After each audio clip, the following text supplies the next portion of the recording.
During a crucial AFCON match, a Congolese fan made a promise: "I will stand for Lumumba for the full 90 minutes."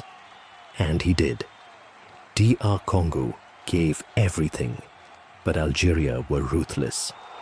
After the final whistle, an Algerian striker mocked the Lumumba pose in front of the camera. The moment went viral. The message traveled. The Congolese fan left the stadium with his head high. He had kept his word. Algeria moved on. So did Nigeria.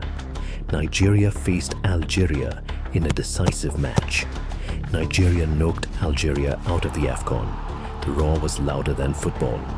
The Nigerian striker walked to the corner flag. He raised his fist. The Lumumba pose, a tribute to the Congolese fan. It was a message from Nigeria, a message to Algeria, a message to Africa.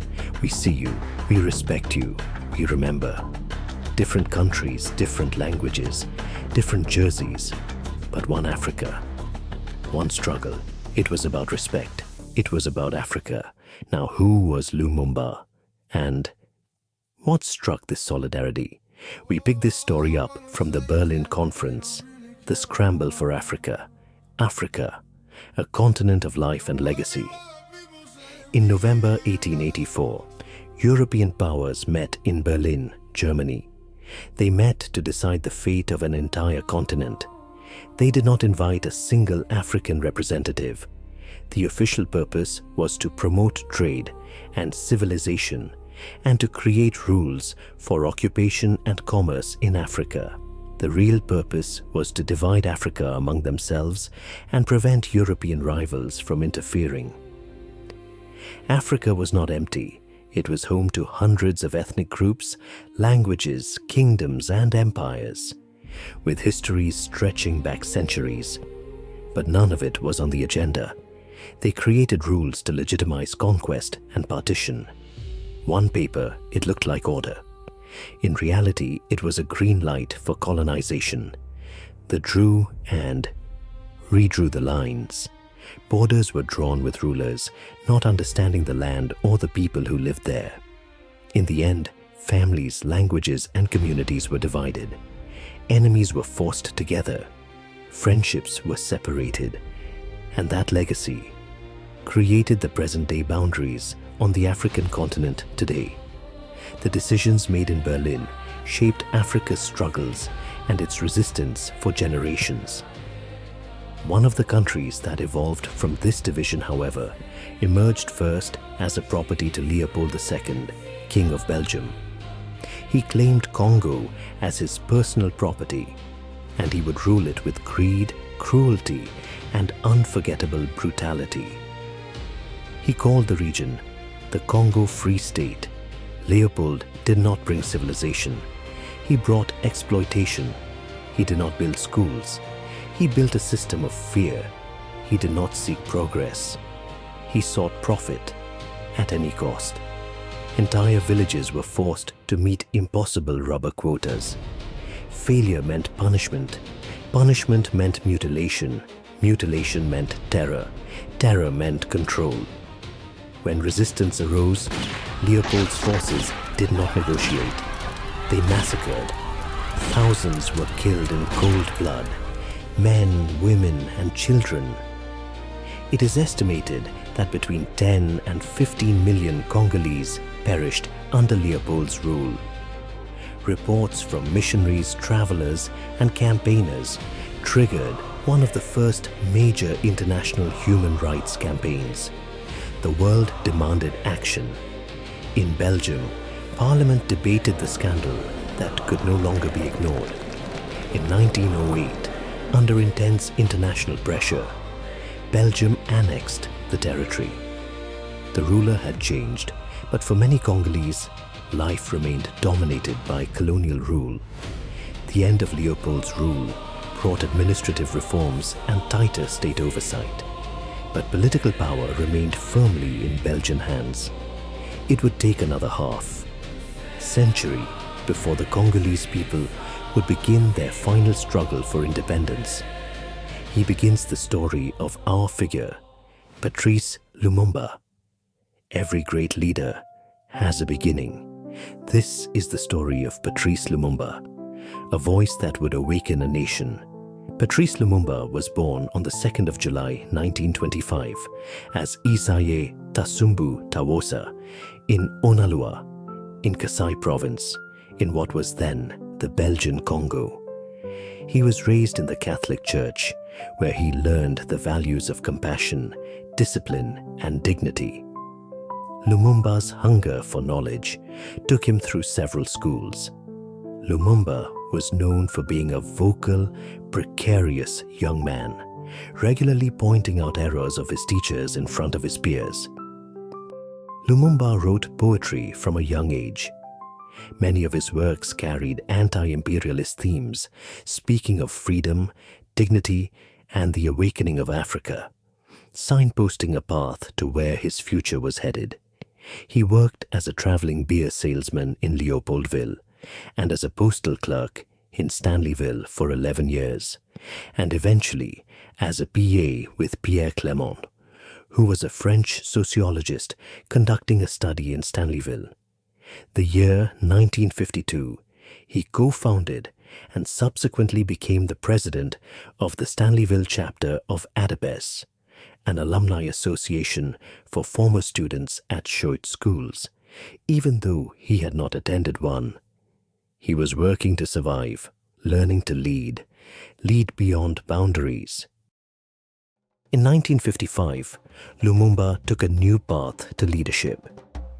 He became regional president of a purely Congolese association of government employees that was not affiliated, as were other unions, to either Belgian trade union federations, socialist and Catholic. Lumumba traveled to Belgium in 1956 as part of a study tour. He observed the heart of colonial power and returned more determined than ever to fight for the dignity and freedom of his people. In 1958, Lumumba helped found the Mouvement National Congolais, MNC, and quickly became its leader. The MNC was different from other parties of the time. It did not rely on any single ethnic group. It was a party for all Congolese. Lumumba's message resonated across the Congo. He has a large popular following because he spoke for the people, not for foreign interests. This gave him more political autonomy than many of his contemporaries, who relied heavily on Belgian connections. In 1958, Lumumba was one of the delegates who represented the MNC at the All-African People's Conference in Accra, Ghana.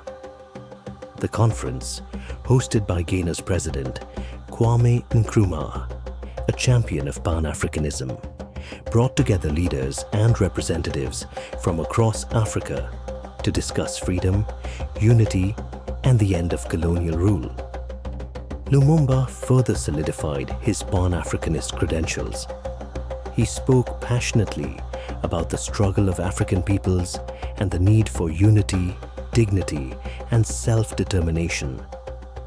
As nationalist fervor increased, the Belgian government announced a program intended to lead to independence for the Congo, starting with local elections in December 1959. On October 1959, however, there was a clash in Stanleyville that resulted in 30 deaths. Lumumba was imprisoned on a charge of inciting the riot. In January 1960, the Belgian government convened a round-table conference in Brussels of all Congolese parties to discuss political change. But the MNC refused to participate without Lumumba. As a result of strong pressure from delegates upset by Lumumba's trial, he was released and allowed to attend the Brussels conference. The conference culminated on January 27, 1960, with a declaration of Congolese independence set for June 30, 1960, with national elections to be held from 11 to 25 May 1960. The MNC won a plurality in the election. 6 weeks before independence, Walter Gonshoff van der Meersch, was appointed as the Belgian Minister of African Affairs and became the de facto resident minister in the Congo, charged with advising King Baudouin on the selection of a formateur, the person who would form the first government of independent Congo.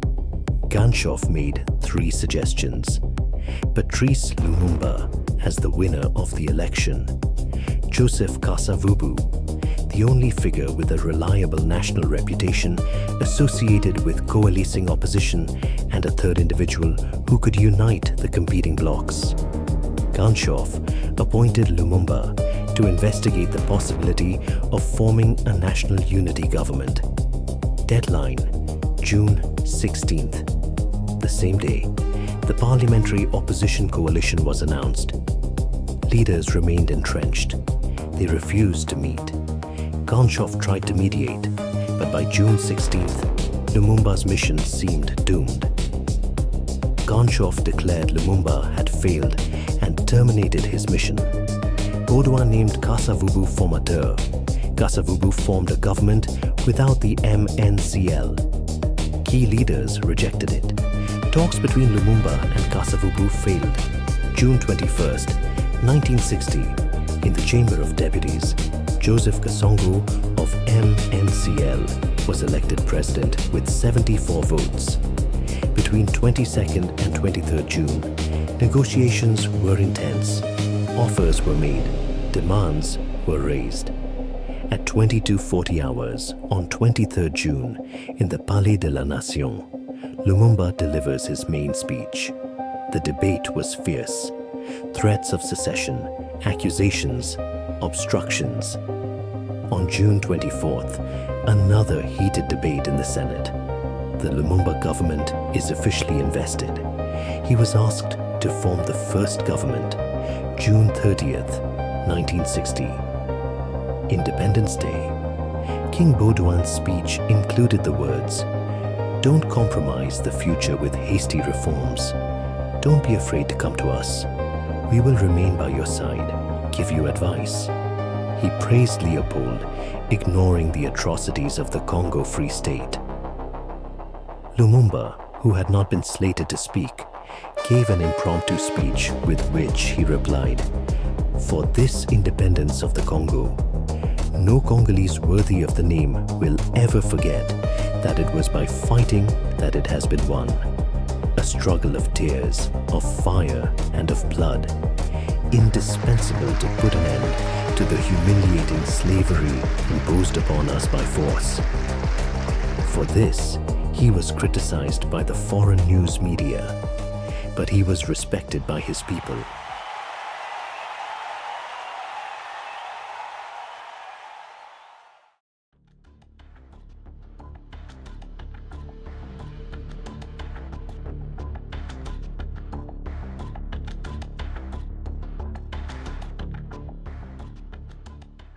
Joseph Kasavubu, on the other hand, had run under the umbrella of the Abako Party.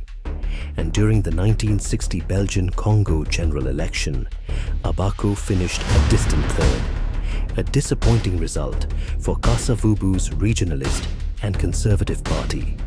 Kasavubu forged an unlikely coalition with Patrice Lumumba's left-wing, election-winning Congolese National Movement, MNC. In return, Kasavubu secured the indirect election as President of the Republic in 1960. Kasavubu defeated his former mentor, Jean Bolikango, to become president. He was well received in Belgium. The United States expressed satisfaction at the election of a conservative to the Congolese government. Belgian politicians expected Kasavubu to act as a restraining influence on Lumumba. And failing that, the force publique would maintain law and order. The new republic was plunged into crisis almost immediately. The central government was paralyzed by a conflict between President Kasavubu and Prime Minister Lumumba. There was a mutiny in the force publique. There was the Katanga secession. There was the South Kasai conflict. The conflict between Lumumba and Kasavubu arose due to differing visions. Lumumba advocated for a modernizing, multiracial central government and rapid social reform. Kasavubu favored regionalist and tribalist system under a veneer of federalism. Behind the scenes, Kasavubu built a network. While appearing calm in public, he seemingly gathered conspirators that destabilized Lumumba's government. Moise Tshombe, Harold Linden, Albert Kalonji, John Bolikango, Joseph Desire Mobutu, and Joseph Ilio were among the Abako hardliners who mounted pressures along with Fulbert Yulu of Congo-Brazzaville to restrain Lumumba and limit central authority. During the post-independence crisis, Kasavubu took few actions and made few strong public statements. Lumumba appealed for international assistance. Publicly, Kasavubu tried to appear as a man of balance and unity. He broadcast this appeal to the nation. If I am under a moral obligation to support and defend the government within the limits set by law, the members of government themselves have a duty to work together as a team. Their policy must be the policy of the government and not that of one party, one race, or one tribe. It must be a policy which reflects the interests of the nation and which allows humanitarian values to flourish in freedom. This imperative excludes all feelings of hatred, suspicion, and bad faith towards those who have collaborated loyally with us. It is also the duty of the government to respect the institutions which have been set up and to abide by the normal rules of democratic practice. A message of unity, but with a hidden agenda. Despite all efforts, the crises deepened. Katanga secession was in full. Belgian troops arrived in the country. UN troops deployed on supposed peacekeeping mission. Kasavubu, first president of the Congo, was a man of tradition in a time of revolution. His choices would shape the fate of the nation in its most difficult years. The Republic was born in hope. It was tested by betrayal and by fire. Many soldiers hoped for immediate promotions and material gains, but were disappointed by Lumumba's slow pace of reform. They felt ministers enriched themselves while their situation remained poor. Fatigued from elections and celebrations, soldiers grew restless. The ministers created 4 committees to study: reorganization of the administration, the judiciary, the army, a new statute for state employees. All were to devote special attention to ending racial discrimination. Parliament met for the first time since independence and voted to increase members' salaries to 500,000. Lumumba objected, calling it a ruinous folly. On the 5th of July, General Emile Janssens, commander of the Force Publique, summoned all troops at Camp Leopold.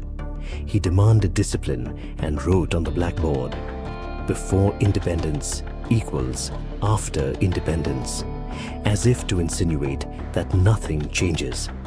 That evening, soldiers sacked the canteen in protest. Janssens alerted the reserve at Camp Hardy, 95 miles away in Thiceville. Officers tried to organize a convoy, but the men mutinied and seized the armory. Lumumba dismissed Janssens and promoted all Congolese soldiers 1 grade. Gangs of soldiers and looters terrorized towns. Europeans fled. In Leopoldville and Thiceville, mutineers surrendered only after the personal intervention of Lumumba and President Kasavubu. On 8th July, Lumumba renamed the Force Publique the Armée Nationale Congolaise, ANC. He Africanized the army. He appointed Victor Lundula, a former officer, as a general and commander-in-chief, and Joseph Mobutu, a former sergeant major, as colonel and army chief of staff. All European officers were replaced with Africans, a few retained as advisors. By July 9th, mutinies had spread throughout the country. 5 Europeans, including the Italian vice-consul, were killed in Elizabethville. Europeans in Luluabourg barricaded themselves for safety. On July 10th, Belgium sent 6,000 troops to protect its citizens. Lumumba condoned it on July 11th, provided they protected only their citizens, followed Congolese command, and left when order was restored. On the same day, however, Belgian Navy bombarded Matadi after evacuation. 19 Congolese civilians were killed. Belgian forces occupied cities across the country, including the capital, clashing with Congolese soldiers. The intervention made the situation worse. On July 11th, Moise Tshombe declared independence of the state of Katanga, with support from Belgium and mining giant Union Miniere. Lumumba and Kasa Vubu were denied use of Elizabethville's airstrip on July 12th and returned to Leopoldville, where they were met by fleeing Belgians. Lumumba and Kasa Vubu protested to the United Nations, demanding Belgian withdrawal and replacement by an international peacekeeping force.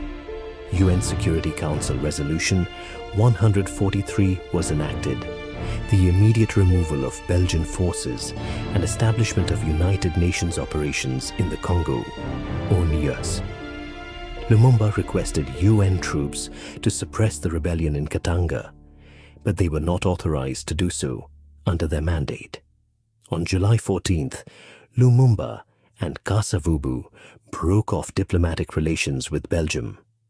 Frustrated with the West, they sent telegram to Soviet Premier Nikita Khrushchev, requesting that he closely monitor the situation in the Congo. Lumumba orders the National Army to restore order and put down the secessionist movement in Katanga and, now, South Kasai. The Congolese army, despite many challenges and a resulting massacre, succeeds in reasserting the authority of the central government in Katanga and South Kasai. Lumumba's actions anger secessionist leaders, foreign mining interests, and their allies within the country. A campaign begins to isolate and undermine his government. By September 1960, tensions swelled between President Joseph Kasa Vubu and Prime Minister Lumumba over power, appointments, and the direction of the new nation. On September 5th, 1960, President Kasa Vubu dismisses Lumumba and his government.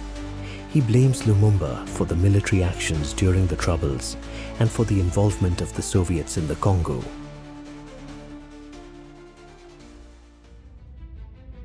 Lumumba exposed the legal flaws in President Kasa Vubu's attempt to dismiss him, branding him a traitor and a despot over national radio. Kasa Vubu quickly corrected the legal technicalities and reissued the dismissal with the required signatures. Parliament convened to hear both sides. Lumumba reminded the chamber that Kasa Vubu had never openly criticized his government and described their partnership as one of cooperation. He ended by calling for a commission of respected elders to confront the Congo's growing crisis. But by then, the divide between president and prime minister had become impossible to bridge. On September 14th, 1960, Colonel Joseph Mobutu seized the moment. In a radio broadcast, he announced a peaceful revolution, declaring that politicians would step aside while technicians ran the country. Caught off guard, Lumumba rushed to Camp Leopold II to persuade Mobutu to reconsider. He spent the night there, only to be attacked the next morning by Luba soldiers seeking revenge for atrocities in South Kasai. UN peacekeepers rescued him, but his briefcase was left behind. It allegedly contained plans for a dictatorship, documents whose authenticity has never been proven. On November 24th, the United Nations recognized Mobutu's delegates, effectively abandoning Lumumba's government. Determined to fight on, Lumumba set out for Stanleyville to join Deputy Prime Minister Antoine Gizenga. On November 27th, he left the capital with his family and closest allies. But instead of racing to safety, he stopped in villages along the way, speaking with ordinary Congolese. That decision proved fatal. On December 1st, Mobutu's troops caught up with his convoy at the Sankuru River. Lumumba crossed first, but his wife and youngest child were captured on the opposite bank. Ignoring desperate pleas from his advisors, he turned back for them and was arrested. Mobutu declared that Lumumba would stand trial for inciting rebellion. He never would. On January 17, 1961, Lumumba was handed over to the Katanga authorities under Moise Tshombe. That night, he was executed by firing squad under the command of Belgian officer Julien Gat. The final shots were carried out by Belgian personnel, led by Police Commissioner Franz Verscheurer. Lumumba's time in power lasted only months, but his assassination echoed across Africa. His political legacy remains debated, yet his death transformed him into one of the enduring symbols of African nationalism and the struggle against colonial interference. A tooth which a Belgian officer kept as a trophy. It wasn't until 2022 that Belgium returned the tooth to his family and former. Un homme a été assassiné pour ses convictions politiques. But until today, no one was ever held accountable.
Lumumba being tied up more firmly for transfer to the garrison town of Teesville.